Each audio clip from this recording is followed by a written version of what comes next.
Good morning. आज हम शुरू कराएंगे रासायनिक संयोग के नियम। रासायनिक संयोग के 5 नियम है। पहला है द्रव्यमान संरक्षण का नियम, दूसरा स्थिर अनुपात का नियम, तीसरा गुणित अनुपात का नियम, चौथा व्युत्क्रमानुपाती का नियम और 5वां है गैल्यूसेक का गैसीय नियम। पहला हम लेते हैं द्रव्यमान संरक्षण का नियम। पहला है नंबर 1,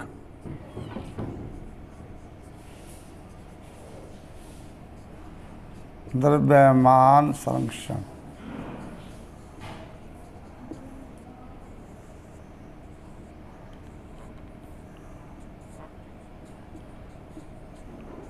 का नियम इसको हम ऊर्जा संरक्षण के नाम से भी जानते हैं। आपने पूर्व में भी पढ़ा है कि जैसे ऊर्जा को नष्ट नहीं किया जा सकता, ऊर्जा के एक रूप को दूसरे रूप में बदला जा सकता है, ऐसे ही द्रव्यमान जो द्रव्य होता है उसको न तो उत्पन्न कर सकते हैं और न ही नष्ट। इस नियम के अनुसार द्रव्य न तो बनाया जा सकता है और न ही नष्ट किया जा सकता है।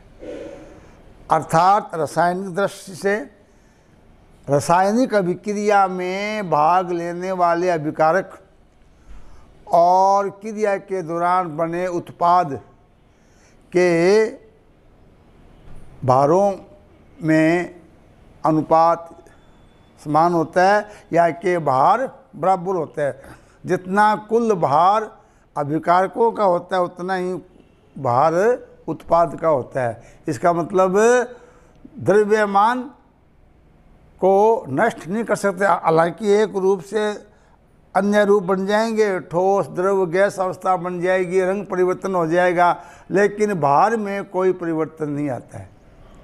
इसका सत्यापन लैंडोल्ट नामक वैज्ञानिक ने किया था। उन्होंने एक एच आकार की ट्यूब ली,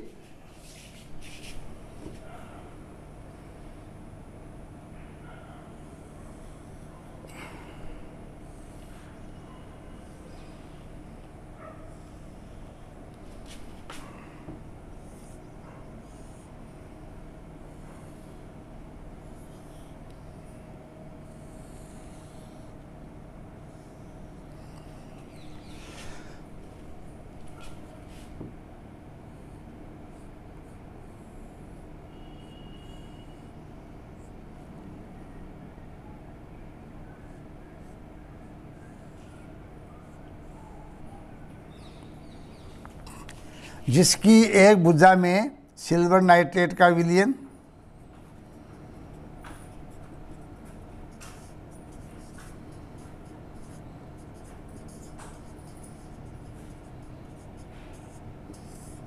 दूसरी भुजा में NaCl का जलीय विलयन।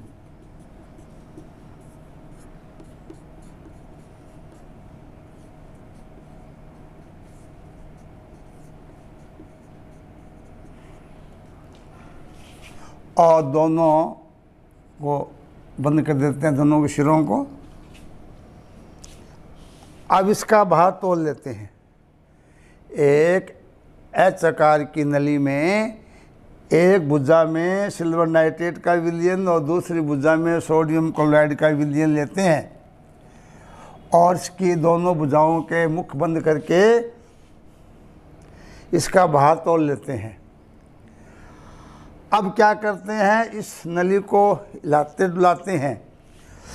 इससे क्या होगा, ये दोनों जो विलयन है एक दूसरे में मिल जाएंगे और इनके बीच में रासायनिक क्रिया होती है। क्या क्रिया होती है, AgNO3 plus NaCl change AgCl plus NaNO3।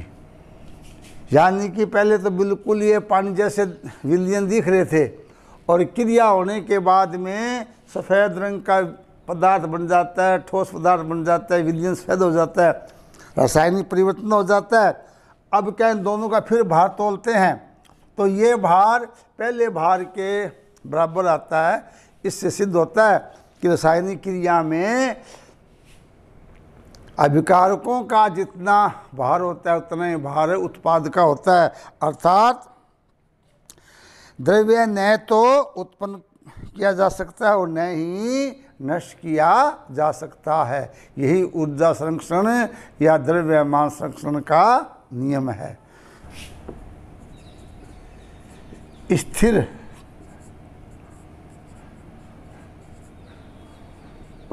अनुपात का नियम। स्थिर मतलब कांस्टेंट, यानी भार निश्चित। ये नियम ये कहता है कि यदि कोई यौगिक किसी भी स्रोत या किसी विधि से प्राप्त किया जाए, उसमें मौजूद तत्वों का जो भारात्मक अनुपात है वो सदैव स्थिर रहता है। इस नियम की खोज प्राउस्ट ने की थी, जिसके अनुसार किसी यौगिक में तत्वों के द्रव्यमानों के अनुपात सदैव स्थिर रहते हैं। कैसे? जैसे जल हम नदी से, कुएं से, झील से, तालाब से या रासायनिक क्रिया से प्राप्त करें।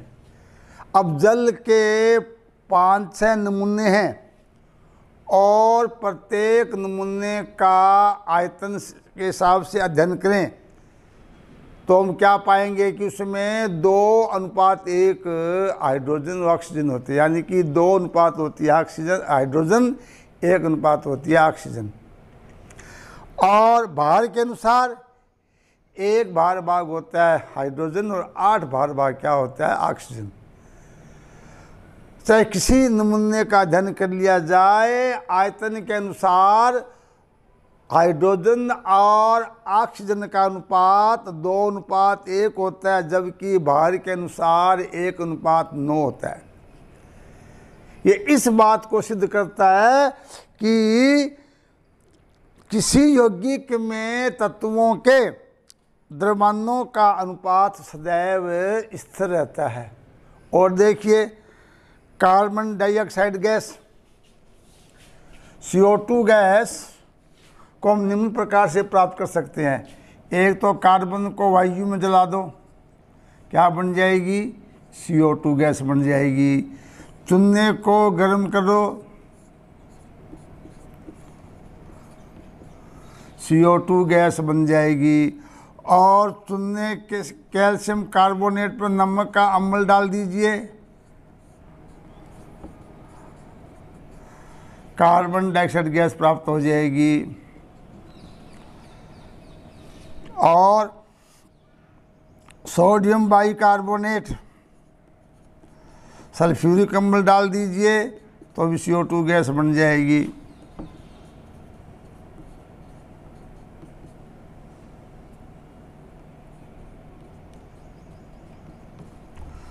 अब हमने CO2 के 4-5 नमूने प्राप्त कर लिए। कैसे? लकड़ी को वायु में जलाकर CO2 प्राप्त होती है, कैल्शियम कार्बोनेट गर्म कर दो CO2 प्राप्त होती है, कैल्शियम कार्बोनेट पर नमक का अम्ल डाल दो CO2 प्राप्त होती है, और सोडियम बाइकार्बोनेट पर सल्फ्यूरिक अम्ल डाल दो CO2 गैस प्राप्त होती है। यानी हमने CO2 के 4-5 नमूने प्राप्त कर लिए। अब प्रत्येक नमूने का अध्ययन करते हैं तो क्या देखते हैं कि C और O का जो अनुपात होता है, C:O, CO2 12:32, यानी कि 3:8। यानी प्रत्येक नमूने में कार्बन और ऑक्सीजन का जो अनुपात है, द्रव्यमानों का जो अनुपात है वो क्या होता है? 3:8। इससे सिद्ध होता है कि रासायनिक यौगिक में उपस्थित तत्वों के द्रव्यमानों का अनुपात सदैव स्थिर रहता है। तीसरा आता है गुणित अनुपात का नियम। नंबर 3, गुणित अनुपात का नियम।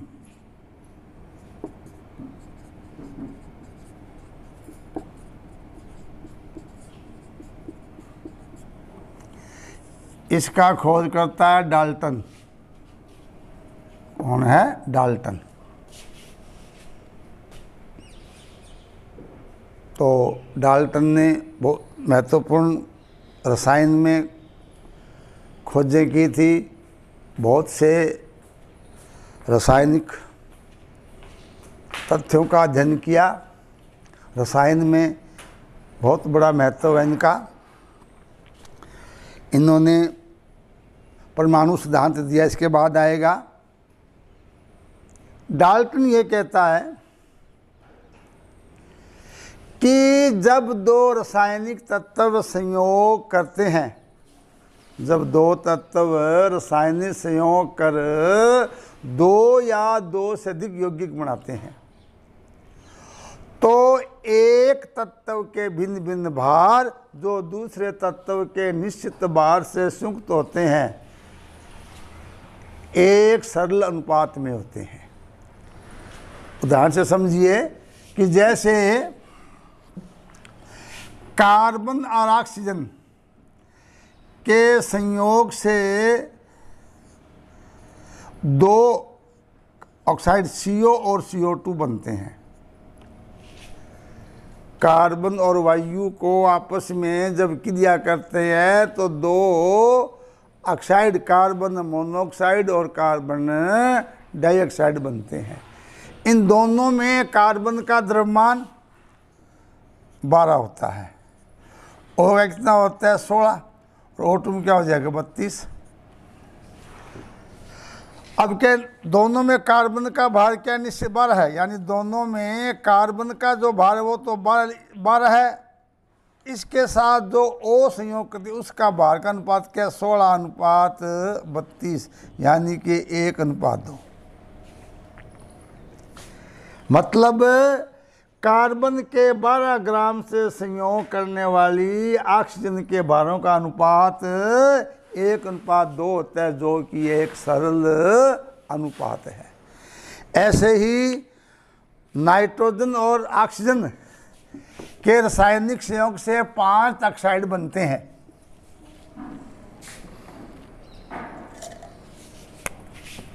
ऑक्साइड का नाम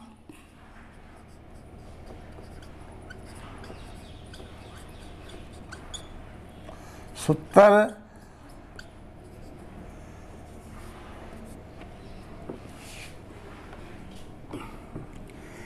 N2 का भार, O2 का भार। अब कौन कौन से ऑक्साइड है? पहला है नाइट्रस ऑक्साइड, नाइट्रस ऑक्साइड। दूसरा है नाइट्रिक ऑक्साइड,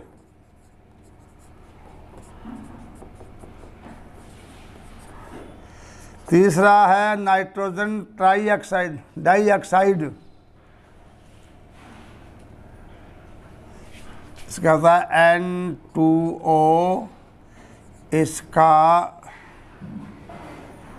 NO, या dioxide N2O, N2O4, N2O2, NO2, N2O, 2NO, nitrogen trioxide,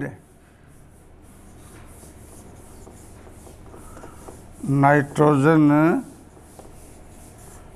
trioxide N2O3, nitrogen tetroxide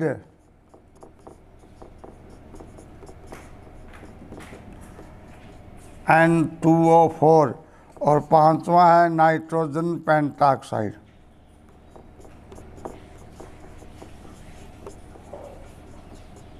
N2O5। तो ये 5 ऑक्साइड बनते हैं।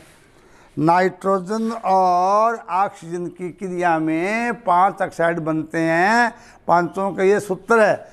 अब इनमें N का भार क्या होता है? N होता है 14 परमाणु भार, N2 है, तो यहाँ 28, यहाँ भी 28, यहाँ भी 28 और यहाँ भी 28, यानी पांचों ऑक्साइडों में जो नाइट्रोजन का भार वो क्या है? 28 ग्राम है। और ऑक्सीजन का एक होगा होता है 16, 2 का 32, 48, 64 और 80, यानी पांचों ऑक्साइडों में नाइट्रोजन का भार तो निश्चित है 28 ग्राम है, लेकिन N2 से संयोग करने वाली ऑक्सीजन के भार वो क्या है? एक सरल अनुपात में 16, 32, 48, 64, 80, अर्थात 28 ग्राम N2 से संयोग करने वाली जो ऑक्सीजन है उसके भारों का अनुपात 16 अनुपात 32 अनुपात 48 अनुपात 64 अनुपात 80, यानी कि अनुपात 1, 2, 3, 4, 5 में है, जो कि एक सरल अनुपात है। अर्थात 28 ग्राम N2 से संयोग करने वाली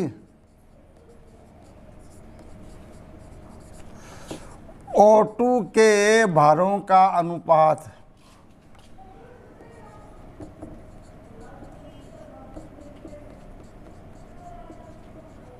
क्रमशः 16 अनुपात 32 अनुपात 48 अनुपात 64 अनुपात 80, अर्थात 1 अनुपात 2 अनुपात 3 अनुपात 4 अनुपात 5, जो कि एक सरल अनुपात है। नंबर 4, तुल्य अनुपात।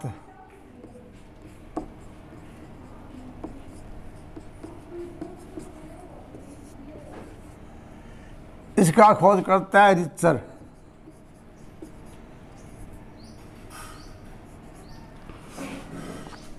रिचर नामक वैज्ञानिक ने तुल्य अनुपात के नियम को परिभाषित किया। ये नियम ये कहता है कि जब दो तत्व किसी तीसरे तत्व से संयोग करते हैं तो इन तत्वों के भार जो तीसरे के निश्चित भार से संयुक्त होते हैं एक सरल अनुपात में होते हैं, तथा इनके आपस में क्रिया करने पर भी बने यौगिक में इनके भारों में एक सरल अनुपात होता है।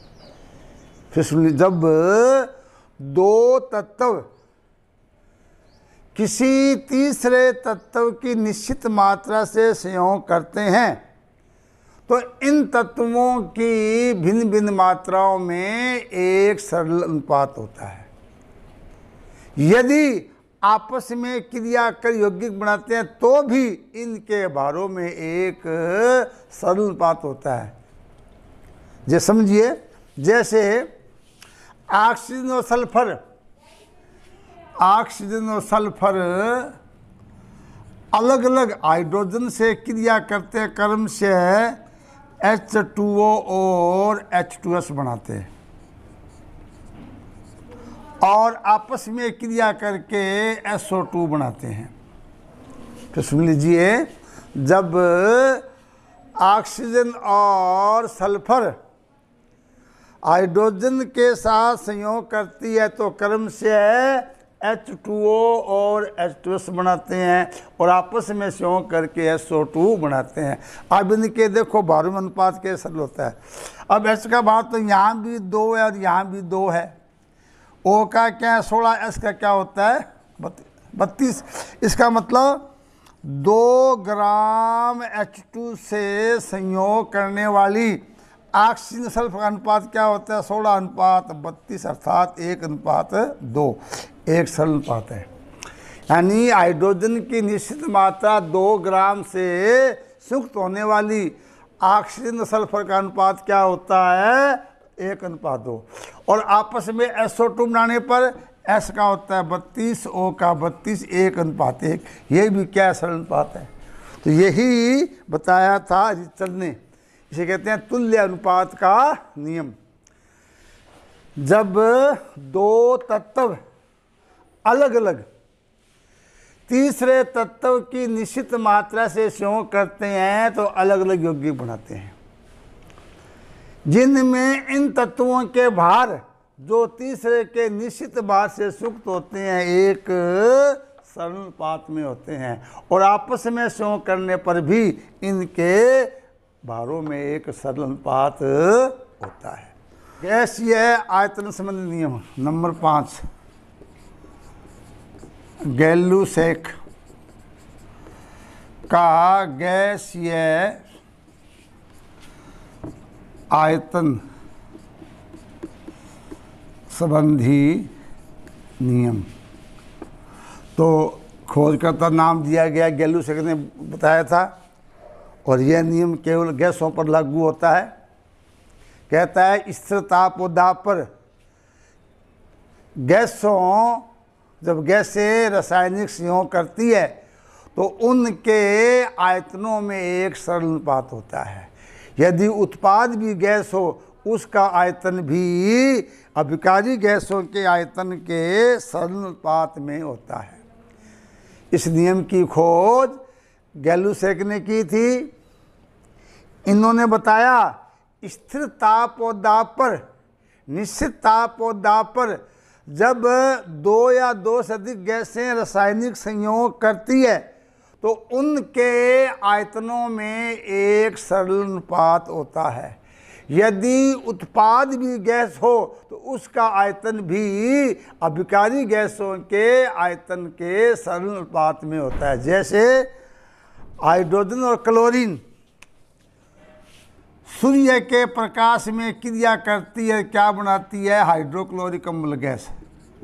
सूर्य का प्रकाश, जब हाइड्रोजन और क्लोरीन सूर्य के प्रकाश में सुक्त होती है तो HCl गैस बनाती है। अब देखिए, एक आयतन हाइड्रोजन प्लस एक आयतन क्लोरीन बराबर 2 आयतन HCl, यानी कि इन गैसों के आयतन अनुपात क्या? 1:1:2, जो कि एक सरल अनुपात है। ऐसे ही N2 प्लस 2NO, तो एक आयतन N2 है, एक आयतन ऑक्सीजन है, 2 आयतन क्या है? नाइट्रिक ऑक्साइड गैस है। क्योंकि इसमें एक खास शर्त क्या थी? गैस से होना जरूरी है, अभिकारी गैस, उत्पाद भी गैस। अब यहाँ देखिए इनका अनुपात 1:1:2, जो कि एक सरल अनुपात है। तो ये था गैलुसेक का नियम। फिर सुन लीजिए, स्थिर ताप और दाब पर जब 2 या 2 से अधिक गैसें रासायनिक संयोग करती है तो उनके आयतनों में एक सरल अनुपात होता है। यदि उत्पाद भी गैस है उसका आयतन भी अभिकारी गैसों के आयतन के सरल अनुपात में होता है। तो ये 5 रासायनिक संयोग के नियम है। 5 के खोजकर्ता फिर सुन लीजिए। पहला दिया था द्रव्यमान संरक्षण का नियम, इसमें लैंडोल्ट ने सिद्ध किया था। दूसरा स्थिर अनुपात का नियम प्राउस्ट ने दिया था। तीसरा डाल्टन ने दिया गुणित अनुपात का नियम डाल्टन। तुल्य अनुपात का नियम रिचर, और गैलुसेक का नाम से संबंधित है। गैसीय नियम गैलुसेक के द्वारा दिया गया। तो आज का एपिसोड यहाँ तक। Thank you.